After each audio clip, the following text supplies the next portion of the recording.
कहानी का नाम चतुर किसान और राजा का इम्तिहान। बहुत समय पहले की बात है। एक छोटे से गांव में हरी राम नाम का एक गरीब लेकिन बेहद चतुर किसान रहता था।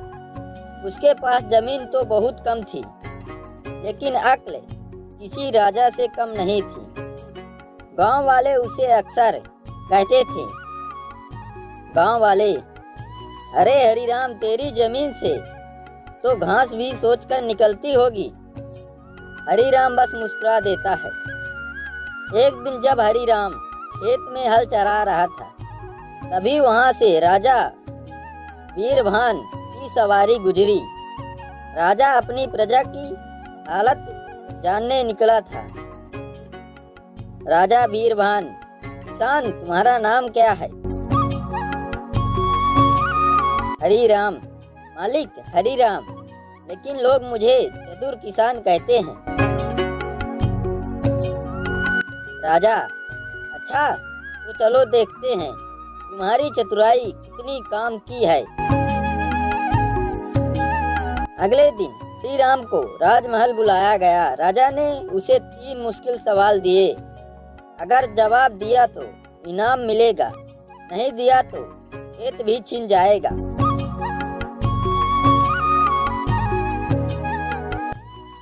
राजा, सुनो हरीराम, ये रहे तुम्हारे 3 सवाल। पहला, सबसे तेज चीज क्या है? दूसरा, सबसे मीठी चीज क्या है? तीसरा, सबसे भारी चीज क्या है? राजा, तुम्हारे पास सिर्फ 1 रात है, जवाब लाओ वरना खेत गया।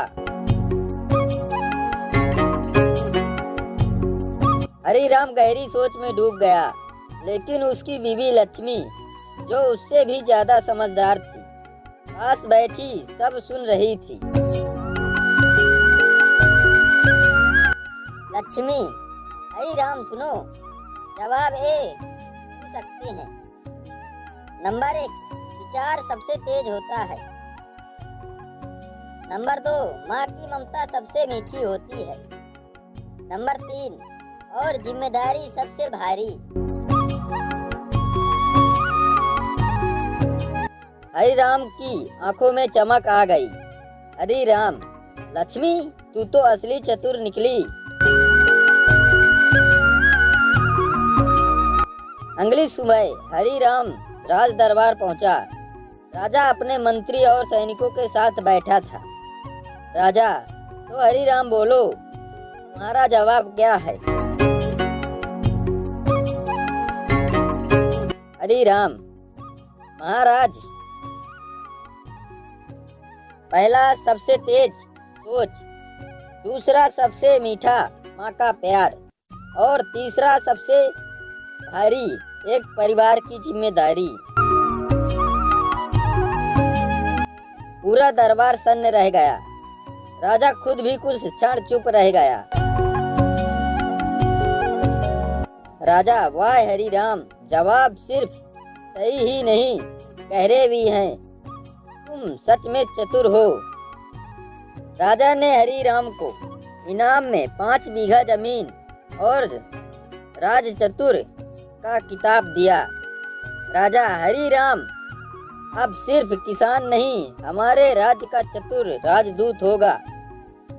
हरीराम, महाराज, असली चतुराई मेरी बीवी लक्ष्मी की है, मैं तो बस उसका सहारा हूँ। पूरा दरबार तालियों से गूंज उठा।